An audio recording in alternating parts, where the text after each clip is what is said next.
नमस्कार दोस्तों, JP stenography YouTube channel पर आपका स्वागत है। ये डिक्टेशन 80 शब्द प्रति मिनट का होगा, जो कि 7 मिनट तक बोला जाएगा। जनसत्ता से लिया गया है। 10 सेकंड बाद स्टार्ट किया जाएगा। दोस्तों, अगर आप चैनल पर पहली बार आए हैं तो चैनल को सब्सक्राइब जरूर करें, साथ ही बेल आइकन भी ऑन कर दें ताकि आपको डेली नए नए शब्दों की डिक्टेशन और नोटिफिकेशन सबसे पहले मिलती रहे। Ready, start. छत्तीसगढ़ के दंतेवाड़ा में नक्सलियों के हमले में 11 जवानों की शहादत से एक बार फिर यही जाहिर हुआ है कि राज्य में इस मसले के हल के लिए चलने वाली तमाम कवायदों के बावजूद हिंसक समूहों की मौजूदगी कायम है।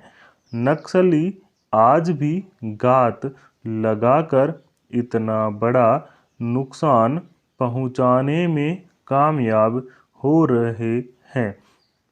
हालांकि ऐसी हर घटना के बाद सरकार और संबंधित महकमों की ओर से यही भरोसा दिया जाता है कि इसके जिम्मेदार लोगों को बख्शा नहीं जाएगा और नक्सलियों के खात्मे के लिए अभियान तेज किया जाएगा।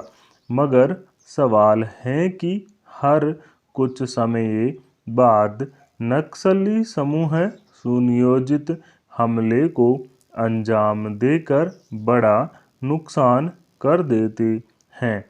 उसमें जवानों की जान चली जाती है तो इसे किस तरह की सुरक्षा व्यवस्था के तौर पर देखा जाएगा।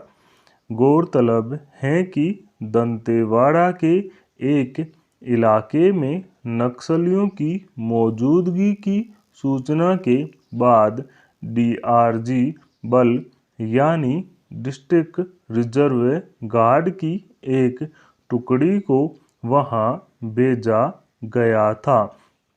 वापसी के क्रम में नक्सलियों ने अरनपुर मार्ग पर इम्प्रोवाइज्ड एक्सप्लोसिव डिवाइस यानी आईईडी विस्फोट कर दिया। इसमें डीआरजी के 10 जवान और एक वाहन चालक की जान चली गई। इस हमले से साफ है कि डीआरजी जवानों के अभियान की जानकारी नक्सलियों को पहले लग गई थी और इसलिए उन्होंने योजना बनाकर यह हमला किया। यह इस तरह की कोई पहली घटना नहीं है। ऐसे हमले के बाद सरकार और सुरक्षा बलों की सख्ती बढ़ती है।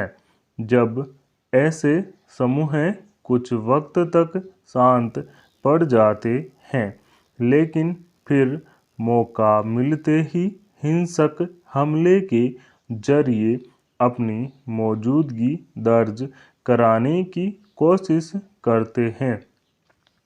बुधवार को हुई घटना में जिस डीआरजी के जवानों की जान गई, वे छत्तीसगढ़ पुलिस के खास जवान हैं, जिन्हें केवल नक्सलियों से लड़ने के लिए भर्ती किया गया है। इस प्रशिक्षित समूह की विशेषता यह है कि इस समूह में आत्मसमर्पण करने वाले और बस्तर के वातावरण में पले बढ़े लोग शामिल होते हैं। ये लोग चूंकि जटिल जंगल और उसमें अपनी गतिविधियां संचालित करने वाले नक्सलियों के काम करने की प्रकृति को समझते हैं, इसलिए उनके जरिए कई मौकों पर अहम कामयाबी दर्ज की गई हैं। शायद यही वजह है कि डीआरजी के जवान खास तौर पर नक्सलियों के निशाने पर थे। हालांकि इस तरह के हमलों में कई मौक़ों पर सीआरपीएफ के जवानों पर भी घातक हमले किए गए हैं। विचित्र यह है कि इस तरह की हिंसा के सहारे व्यापक राजनीतिक मुद्दों का हल खोजने का दावा करने के बावजूद नक्सली समूह अपने लक्षित तबकों के बीच भी किसी ठोस हल का रास्ता नहीं दर्शा पाए हैं।